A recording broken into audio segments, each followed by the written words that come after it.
उद्धव जी ने कहा, प्रभु विश्वेश्वर, ऋषियों ने तत्वों की संख्या कितनी बतलाई है? आपने तो अभी 19वें अध्याय में 9, 11, 5 और 3 अर्थात कुल 28 तत्व गिनाए हैं।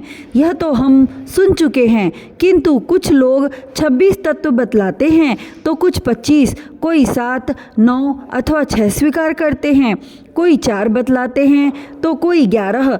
इसी प्रकार किन्हीं किन्हीं ऋषि मुनियों के मत में उनकी संख्या 17 है, कोई 16 और कोई 13 बतलाते हैं। सनातन श्री कृष्ण ऋषि मुनि इतनी भिन्न संख्याएं किस अभिप्राय से बतलाते हैं? आप कृपा करके हमें बतलाइए। भगवान श्री कृष्ण ने कहा, उद्धव जी, वेदज्ञ ब्राह्मण इस विषय में जो कुछ कहते हैं वह सभी ठीक है, क्योंकि सभी तत्व सब में अंतर्मूर्त हैं। मेरी माया को स्वीकार करके क्या कहना असंभव है। जैसा तुम कहते हो वह ठीक नहीं है, जो मैं कहता हूँ वही यथार्थ है। इस प्रकार जगत के कारण के संबंध में विवाद इसलिए होता है कि मेरी शक्तियों, सत्व रज आदि गुणों और उनकी वृत्तियों का रहस्य लोग समझ नहीं पाते, इसलिए वे अपनी अपनी मनोवृत्ति पर ही आग्रह कर बैठते हैं।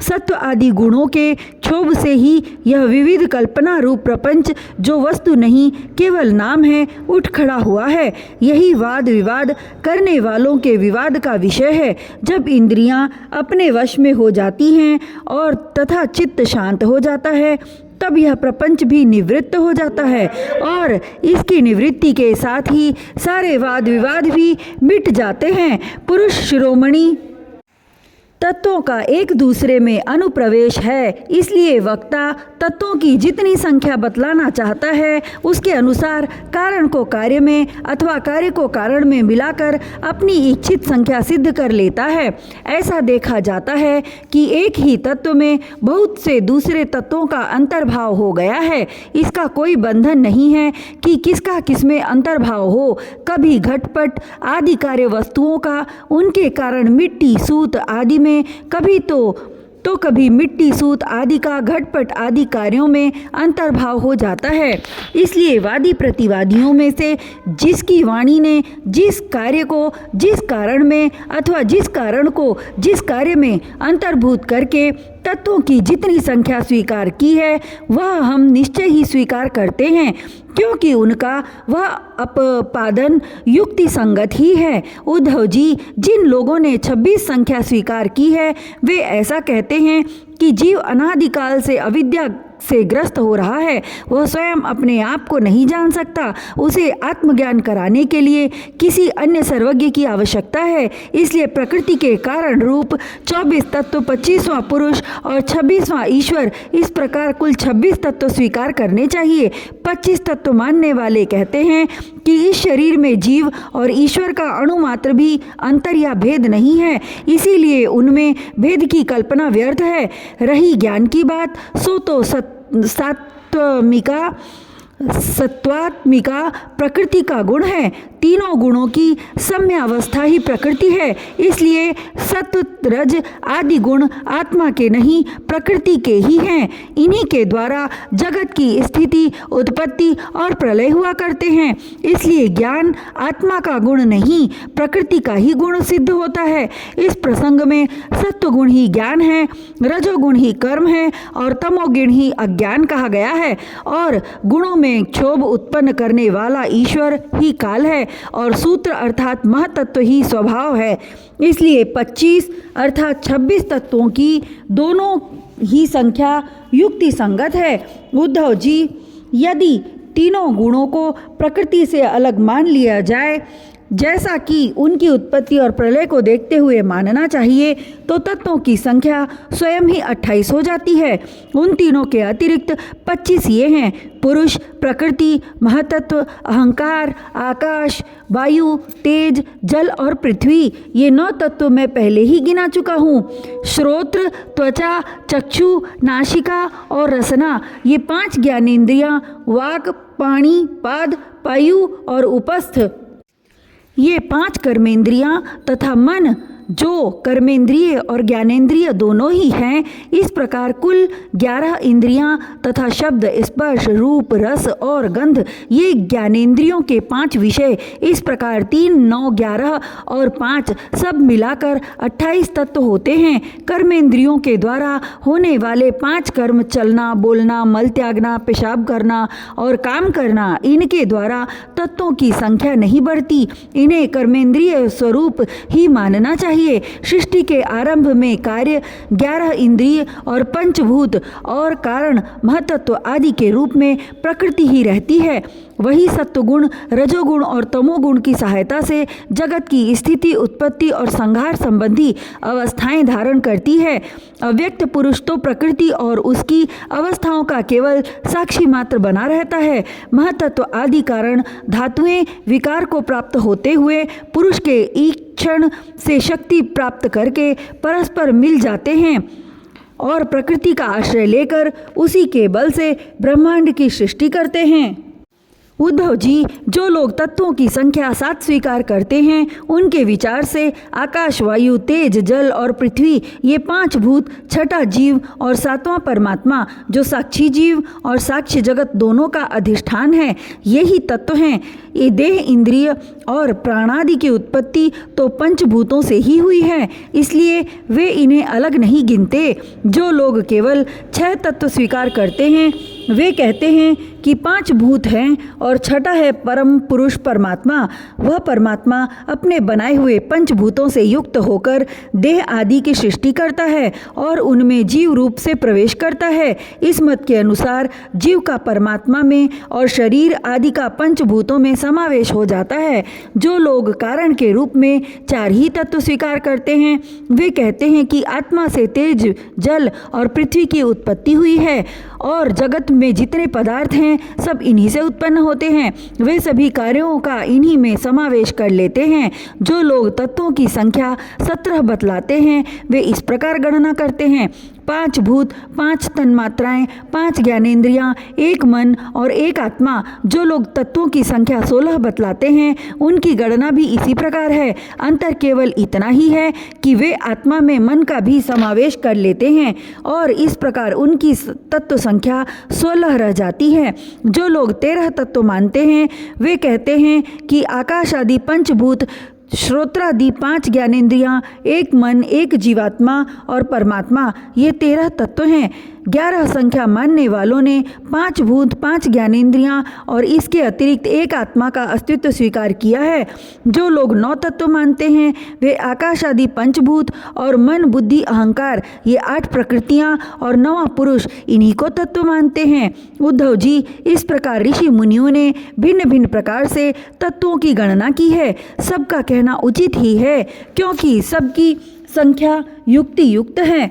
जो लोग तत्वज्ञानी हैं, उन्हें किसी भी मत में बुराई नहीं दिखती। उनके लिए तो सब कुछ ठीक ही है। उद्धव जी ने कहा, श्याम सुंदर, यद्यपि स्वरूपतः प्रकृति और पुरुष दोनों एक दूसरे से सर्वथा भिन्न हैं, तथापि आपस में इतने घुल मिल गए हैं कि साधारणतः उनका भेद नहीं जान पड़ता।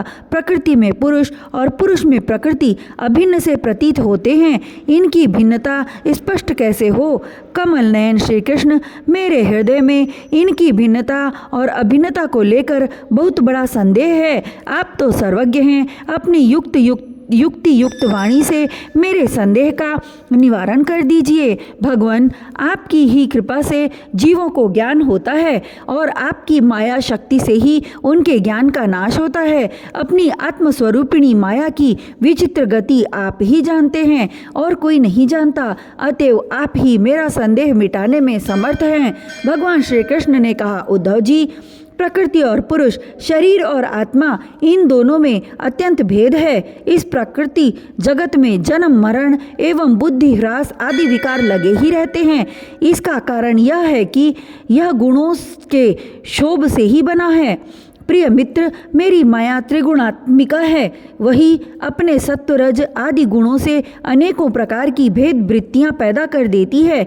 यद्यपि इसका विस्तार असीम है, फिर भी इस विकारात्मक सृष्टि को 3 भागों में बांट सकते हैं। वे 3 भाग हैं: आध्यात्म, अधिदेव और अधिभूत। उदाहरणार्थ नेत्रेंद्रिय आध्यात्म है, उसका विषय रूप अधिभूत है, और नेत्र गोलक में स्थित सूर्य देवता का अंश अधिदेव है। ये तीनों परस्पर एक दूसरे के आश्रय से सिद्ध होते हैं और इसलिए अध्यात्म, अधिदेव और अधिभूत ये तीनों ही परस्पर सापेक्ष हैं, परंतु आकाश में स्थित सूर्यमंडल इन तीनों की अपेक्षा से मुक्त है क्योंकि वह स्वतः सिद्ध है। इसी प्रकार आत्मा भी उपर्युक्त तीनों भेदों का मूल कारण, उनका साक्षी और उनसे परे है। वही अपने स्वयं सिद्ध प्रकाश से समस्त सिद्ध पदार्थों की मूल सिद्धि है, उसी के द्वारा सबका प्रकाश होता है। जिस प्रकार चक्षु के 3 भेद बताए गए उसी प्रकार त्वचा, श्रोत्र, जिह्वा, नासिका और चित्त आदि के भी 3 भेद हैं। प्रकृति से महत्त्व बनता है और महत्त्व से अहंकार। इस प्रकार यह अहंकार गुणों के क्षोभ से उत्पन्न हुआ प्रकृति का ही एक विकार है। अहंकार के 3 भेद हैं, सात्विक, तामस और राजस। यह अहंकार ही अज्ञान और सृष्टि की विविधता का मूल कारण है। आत्मा ज्ञान स्वरूप है, उसका इन पदार्थों से न तो कोई संबंध है और न उसमें कोई विवाद की ही बात है। आस्ति, अस्ति, नास्ति, है नहीं, सगुण, निर्गुण, भाव, अभाव, सत्य, मिथ्या आदि रूप से जितने भी वाद विवाद हैं, सबका मूल कारण भेद दृष्टि ही है। इसमें संदेह नहीं कि इस विवाद का कोई प्रयोजन नहीं है, यह सर्वथा व्यर्थ है। तथापि जो लोग मुझसे अपने वास्तविक स्वरूप के विमुख हैं, वे इस विवाद से मुक्त नहीं हो सकते। उद्धव जी ने पूछा, भगवान, आपसे विमुख जीव अपने किए हुए पुण्य पापों के फलस्वरूप ऊंची नीची योनियों में जाते आते रहते हैं। अब प्रश्न यह है कि व्यापक आत्मा का एक शरीर से दूसरे शरीर में जाना, अकर्ता का कर्म करना और नित्य वस्तु का जन्म मरण कैसे संभव है? गोविंद, जो लोग आत्मज्ञान से रहित हैं, वे तो इस विषय को ठीक ठीक सोच भी नहीं सकते और इस विषय के विद्वान संसार में प्रायः मिलते नहीं, क्योंकि सभी लोग आपकी माया की भूल भुलैया में पड़े हुए हैं। इसलिए आप ही कृपा करके मुझे इसका रहस्य समझाइए। भगवान श्री कृष्ण ने कहा, प्रिय उद्धव, मनुष्यों का मन कर्म संस्कारों का पुंज है। उन संस्कारों के अनुसार भोग प्राप्त करने के लिए उसके साथ 5 इंद्रियां भी लगी हुई हैं। इसी का नाम है लिंग शरीर। वही कर्मों के अनुसार एक शरीर से दूसरे शरीर में, एक लोक से दूसरे लोक में आता जाता रहता है।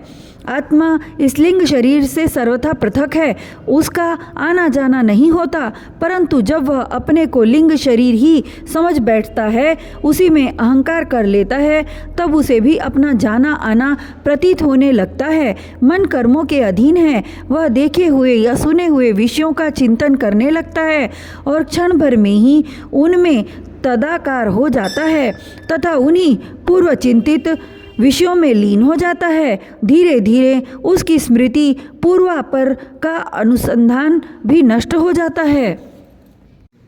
उन देवादि शरीरों में इसका इतना अभिनिवेश, इतनी तल्लीनता हो जाती है कि जीव को अपने पूर्व शरीर का स्मरण भी नहीं रहता। किसी भी कारण से शरीर को सर्वथा भूल जाना ही मृत्यु है। उदार उद्धव, जब यह जीव किसी भी शरीर को अभेद भाव से मैं के रूप में स्वीकार कर लेता है, तब उसे ही जन्म कहते हैं। ठीक वैसे ही जैसे स्वप्नकालीन और मनोरथकालीन शरीर में अभिमान करना ही स्वप्न और मनोरथ कहा जाता है। यह वर्तमान देह में स्थित जीव जैसे पूर्व देह का स्मरण नहीं करता, वैसे ही स्वप्न और मनोरथ में स्थित जीव भी पहले के स्वप्न और मनोरथ को स्मरण नहीं करता। प्रत्युत उस वर्तमान स्वप्न और मनोरथ में पूर्व सिद्ध होने पर भी अपने को नवीन सा ही समझता है। इंद्रियों के आश्रय मन या शरीर की सृष्टि से आत्म वस्तु में यह उत्तम, मध्यम और अधम की त्रिविधता भासती है। उनमें अभिमान करने से ही आत्मा बाह्य और अभ्यंतर भेदों का हेतु मालूम पड़ने लगता है। जैसे दुष्ट पुत्र को उत्पन्न करने वाला पिता पुत्र के शत्रु मित्र आदि के लिए भेद का हेतु हो जाता है। प्यारे उद्धव, काल की गति सूक्ष्म है, इसे साधारण देखा नहीं जा सकता। उसके द्वारा प्रतिक्षण ही शरीरों की उत्पत्ति और नाश होते रहते हैं। सूक्ष्म होने के कारण ही प्रतिक्षण होने वाले जन्म मरण नहीं दिख पड़ते। जैसे काल के प्रभाव से दिए की लौ, नदियों के प्रवाह अथवा वृक्ष के फलों की विशेष विशेष अवस्थाएं बदलती रहती हैं, वैसे ही समस्त प्राणियों के शरीरों की आयु अवस्था आदि भी बदलती रहती है। जैसे यह उन्हीं ज्योतियों का वही दीपक है, प्रवाह का यह वही जल है, ऐसा समझना और कहना मिथ्या है। वैसे ही विषय चिंतन में व्यर्थ आयु बिताने वाले अविवेकी पुरुषों का ऐसा कहना और समझना कि यह वही पुरुष है, सर्वथा मिथ्या है। यद्यपि वह भ्रांत पुरुष भी अपने कर्मों के बीज द्वारा न पैदा होता है और न मरता ही है, वह भी अजन्मा और अमर ही है, फिर भी भ्रांति से वह उत्पन्न होता है और मरता सा भी है। जैसे कि काष्ठ से युक्त अग्नि पैदा होता और नष्ट होता दिखाई पड़ता है। उद्धव जी, गर्भाधान, गर्भ वृद्धि, जन्म, बाल्यावस्था, कुमारावस्था, जवानी, अधेड़ अवस्था, बुढ़ापा और मृत्यु, ये 9 अवस्थाएं शरीर की ही हैं। यह शरीर जीव से भिन्न है और ये ऊंची नीची अवस्थाएं उसके मनोरथ के अनुसार ही हैं, परंतु वह अज्ञानवश गुणों के संग से इन्हें अपनी मानकर भटकने लगता है और कभी कभी विवेक हो जाने पर इन्हें छोड़ भी देता है। पिता को पुत्र के जन्म से और पुत्र को पिता की मृत्यु से अपने अपने जन्म मरण का अनुमान कर लेना चाहिए। जन्म मृत्यु से युक्त देह का दृष्टा जन्म और मृत्यु युक्त शरीर नहीं है। जैसे जौ, गेहूं आदि की फसल बोने पर उग आती है और पक जाने पर काट दी जाती है, किंतु जो पुरुष उनके उगने और काटने का जानने वाला साक्षी है, वह उनसे सर्वथा पृथक है।